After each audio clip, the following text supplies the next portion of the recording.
नमस्कार दोस्तों, स्वागत है आप सभी का राजस्थान की आज की बड़ी खबरों में। चलिए नजर डालते हैं राजस्थान के सभी जिलों की छोटी बड़ी खबरों पर। लेकिन उससे पहले आप ये वीडियो किस जिले से देख रहे हैं हमें कमेंट में जरूर बताएं। केंद्र सरकार ने राजस्थान सहित देश भर के किसानों की कर्ज माफी की मांग को लेकर बड़ा रुख साफ कर दिया है। लोकसभा में पूछे गए सवाल के जवाब में वित्त मंत्री निर्मला सीतारमण ने स्पष्ट किया कि पूर्ण कर्ज माफी की कोई योजना विचाराधीन नहीं है। आंकड़ों के अनुसार राजस्थान के किसानों पर दिसंबर 2025 तक लगभग 1,92,000 करोड़ रुपए का कर्ज बकाया है। सोने और चांदी के बाजार में आज भारी उतार चढ़ाव देखने को मिला है, जिससे निवेशकों और खरीदारों के बीच हलचल मच गई है। 24 मार्च को सोने की कीमतों में तेज गिरावट दर्ज की गई, वहीं चांदी भी काफी सस्ती हुई है। अचानक आई इस गिरावट ने बाजार की दिशा को लेकर नए संकेत दिए हैं और निवेशकों को सतर्क कर दिया है। देवली मांझी क्षेत्र के एक किसान ने पारंपरिक खेती छोड़कर नई तकनीक अपनाते हुए मिसाल पेश की है। धुरेला कुशालीपुरा गांव के किसान राजेश कुमार मेघवाल अब चिया सीड, भिंडी और फूलों की खेती कर रहे हैं। कम मुनाफे वाली फसलों की जगह इस बदलाव से उनकी आमदनी में जबरदस्त इजाफा हुआ है और वे हर महीने लाखों रुपए कमा रहे हैं। एम्स के नेत्र रोग विभाग ने डायबिटिक रेटिनोपैथी से जुड़ी गंभीर बीमारी DRIL की पहचान में बड़ी सफलता हासिल की है। डॉक्टरों की टीम ने आर्टिफिशियल इंटेलिजेंस का उपयोग करते हुए रेटिना में होने वाले नुकसान को सटीक तरीके से चिन्हित किया है। इस नई तकनीक से मरीजों के इलाज में तेजी आएगी और आंखों से जुड़ी जटिल बीमारियों का बेहतर इलाज संभव हो सकेगा। भरतपुर में लगने वाले प्रसिद्ध कैला देवी मेले को लेकर प्रशासन पूरी तरह तैयार नजर आ रहा है। श्रद्धालुओं की बढ़ती संख्या को देखते हुए रोडवेज ने विशेष बस सेवाएं शुरू करने की योजना बनाई है। हर साल बड़ी संख्या में आने वाले भक्तों की सुविधा के लिए इस बार भी अतिरिक्त परिवहन व्यवस्था की गई है, जिससे यात्रा को आसान और सुरक्षित बनाया। जासूसी करने के आरोप में गिरफ्तार आरोपी को कड़ी सुरक्षा के बीच अदालत में पेश किया गया है। खंडेला क्षेत्र में पाकिस्तान के लिए जासूसी करने के आरोपी को कड़ी सुरक्षित बनाया जा सके। इस मामले ने सुरक्षा एजेंसियों की चिंता बढ़ा दी है, क्योंकि संवेदनशील सूचनाओं के लीक होने की आशंका जताई जा रही है। जांच एजेंसियां पूरे नेटवर्क को खंगालने में जुटी है और मामले की गहराई से पड़ताल की जा रही है। ग्रामीण क्षेत्रों में शिक्षा की कमी आज भी एक बड़ी चुनौती बनी हुई है, खासकर बेटियों के लिए। कई छात्राएं संसाधनों की कमी और आर्थिक तंगी के कारण उच्च शिक्षा तक नहीं पहुंच पाती है। गांवों से कॉलेज और विश्वविद्यालयों की दूरी भी एक बड़ी बाधा बनती है, जिससे उनकी पढ़ाई बीच में ही रुक जाती है और उनके भविष्य पर असर पड़ता है।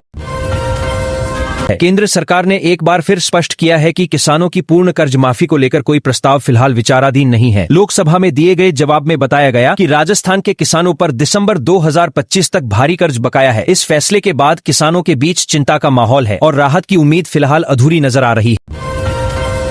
जोधपुर और बालोतरा की संयुक्त टीम ने जोजरी नदी के बढ़ते प्रदूषण को लेकर गंभीरता दिखाई है। पूर्व न्यायाधीश के नेतृत्व में टीम ने डोली और अराबा क्षेत्र का दौरा कर नदी के पानी और आसपास के इलाकों का निरीक्षण किया। जांच के दौरान प्रदूषण की स्थिति को लेकर कई महत्वपूर्ण तथ्य सामने आए हैं, जिन पर आगे कार्रवाई की संभावना जताई जा रही है। ईद और नवरात्र जैसे त्योहारों को देखते हुए करौली में शांति और सुरक्षा बनाए रखने के लिए अहम बैठक आयोजित की गई है। पुलिस अधिकारियों और सामुदायिक समूहों ने मिलकर कानून व्यवस्था को लेकर चर्चा की और त्योहारों के दौरान सतर्कता बढ़ाने पर जोर दिया। प्रशासन ने लोगों से आपसी सौहार्द बनाए रखने और सहयोग करने की अपील की है। ऑनलाइन निवेश और वर्क फ्रॉम होम के नाम पर ठगी करने वाले साइबर अपराधियों के खिलाफ बड़ी कार्रवाई की गई है। दिल्ली पुलिस की साइबर सेल ने करीब 21 लाख रुपए की ठगी के मामले का खुलासा करते हुए राजस्थान के सीकर से 2 आरोपियों को गिरफ्तार किया है। जांच में सामने आया कि आरोपी लोगों को झांसे में लेकर मोटा मुनाफा देने का लालच देते थे। पंचायती राज मंत्री के दौरे के दौरान सीकर जिले में अधिकारियों में हड़कंप मच गया। ग्राम पंचायतों के औचक निरीक्षण में सफाई व्यवस्था बेहद खराब पाई गई, जिस पर मंत्री ने नाराजगी जताई। उन्होंने तुरंत जिम्मेदार अधिकारियों के खिलाफ सख्त कार्रवाई के निर्देश दिए और व्यवस्था सुधारने के लिए जरूरी कदम उठाने को कहा। प्रदेश में भ्रष्टाचार के खिलाफ लगातार कार्रवाई जारी है और एसीबी ने एक बार फिर बड़ा कदम उठाया है। सोमवार को 2 अलग अलग ट्रैप कार्रवाई करते हुए भ्रष्टाचार के मामलों का खुलासा किया गया है। इस कार्रवाई से सरकारी विभागों में हड़कंप मच गया है और भ्रष्टाचार पर लगाम लगाने के प्रयास तेज होते नजर आ रहे हैं। रेलवे ने तकनीकी कार्यों के चलते कुछ ट्रेनों को अस्थायी रूप से रद्द करने का फैसला लिया है। दिल्ली अंबाला रेलखंड पर इंटरलॉकिंग पैनल के काम के कारण 31 मई से 6 जून तक 4 ट्रेनें प्रभावित रहेंगी। यात्रियों को सलाह दी गई है कि यात्रा से पहले अपनी ट्रेन की स्थिति की जानकारी जरूर जांच ले, ताकि किसी असुविधा से बचा जा सके। अजमेर जिले के पुष्कर क्षेत्र में देर रात एक सड़क हादसा हो गया, जिसमें पुलिस की गाड़ी को नुकसान पहुंचा है। सावित्री लिंक रोड पर बजरी से भरे डंपर ने पुलिस जीप को टक्कर मार दी, जिससे वाहन बुरी तरह क्षतिग्रस्त हो गया। हादसे में 2 पुलिसकर्मी घायल हुए हैं, जिन्हें इलाज के लिए अस्पताल में भर्ती कराया गया है। राजस्थान के किसानों के लिए राहत भरी खबर सामने आई है, जहां 25 मार्च से चना और सरसों की एमएसपी पर सरकारी खरीद शुरू होने जा रही है। सरकार ने किसानों के लिए समर्थन मूल्य और खरीद प्रक्रिया के नियम भी जारी कर दिए हैं। इससे किसानों को उनकी उपज का सही दाम मिलने की उम्मीद है और बाजार में स्थिरता आने की संभावना जताई जा रही है। राजस्थान के कई जिलों में बेमौसम बारिश और ओलावृष्टि ने किसानों की मुश्किलें बढ़ा दी है। अजमेर, जोधपुर, बीकानेर, जैसलमेर और अलवर में रबी फसलें बुरी तरह प्रभावित हुई है। अचानक आए इस मौसम बदलाव से खेतों में खड़ी फसलें खराब हो गई है, जिससे किसानों को भारी आर्थिक नुकसान झेलना पड़ रहा है और मुआवजे की मांग तेज हो गई है। राजस्थान देश के उन राज्यों में शामिल हो गया है जहां किसानों पर कर्ज का बोझ तेजी से बढ़ रहा है। संसद में पेश आंकड़ों के अनुसार पूरे देश में किसानों पर कुल 32,65,000 करोड़ रुपए का कर्ज है, जिसमें राजस्थान भी प्रमुख राज्यों में गिना जा रहा है। इस खुलासे के बाद किसानों की आर्थिक स्थिति को लेकर चिंता और गहरी हो गई है। राजस्थान में एलपीजी सप्लाई को लेकर सियासत तेज हो गई है। मुख्यमंत्री भजनलाल शर्मा और केंद्रीय मंत्री गजेंद्र सिंह शेखावत के बीच इस मुद्दे पर अहम बैठक हुई है। वहीं कांग्रेस नेता डोटासरा के बयान के बाद राजनीतिक माहौल और गर्म हो गया है। इस पूरे मामले को लेकर सरकार और विपक्ष आमने सामने नजर आ रहे हैं। उदयपुर में भ्रष्टाचार के खिलाफ बड़ी कार्रवाई करते हुए एसीबी ने एक पुलिस अधिकारी और कांस्टेबल को रिश्वत लेते हुए रंगे हाथों गिरफ्तार किया है। बताया जा रहा है कि दोनों करीब 8 लाख रुपए की रिश्वत ले रहे थे। इस कार्रवाई से पुलिस विभाग में हड़कंप मच गया है और मामले को राजनीतिक भ्रष्टाचार से भी जोड़कर देखा जा रहा है। राजस्थान हाईकोर्ट ने स्कूलों के बुनियादी ढांचे को लेकर गंभीर चिंता जताई है। अदालत ने 1,000 करोड़ रुपए के बजट को नाकाफी बताते हुए इसे बूंद के समान बताया है और करीब 20,000 करोड़ रुपए की जरूरत बताई है। कोर्ट ने चीफ सेक्रेटरी से इस दिशा में ठोस रोडमैप पेश करने के निर्देश भी दिए।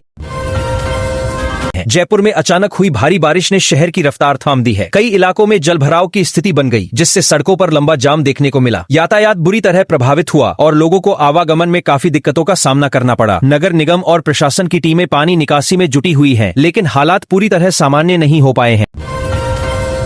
मुख्यमंत्री भजनलाल शर्मा आज दौसा के दौरे पर पहुंचे, जहां उन्होंने कई विकास योजनाओं की घोषणा की हो। इस दौरान उन्होंने क्षेत्र के बुनियादी ढांचे को मजबूत करने और जनता को बेहतर सुविधाएं देने का भरोसा दिलाया। कार्यक्रम में स्थानीय जनप्रतिनिधियों और बड़ी संख्या में लोगों की मौजूदगी रही, जिससे राजनीतिक और विकास दोनों ही दृष्टि से ये दौरा अहम माना जा रहा है। राजस्थान लोक सेवा आयोग ने नई भर्ती अधिसूचना जारी कर दी है, जिससे सरकारी नौकरी की तैयारी कर रहे युवाओं के लिए बड़ा मौका सामने आया है। आयोग ने विभिन्न पदों के लिए आवेदन प्रक्रिया और पात्रता से जुड़ी जानकारी भी साझा की है। अभ्यर्थियों को निर्धारित समय सीमा के भीतर आवेदन करने की सलाह दी गई है, ताकि वे इस अवसर का लाभ उठा सकें।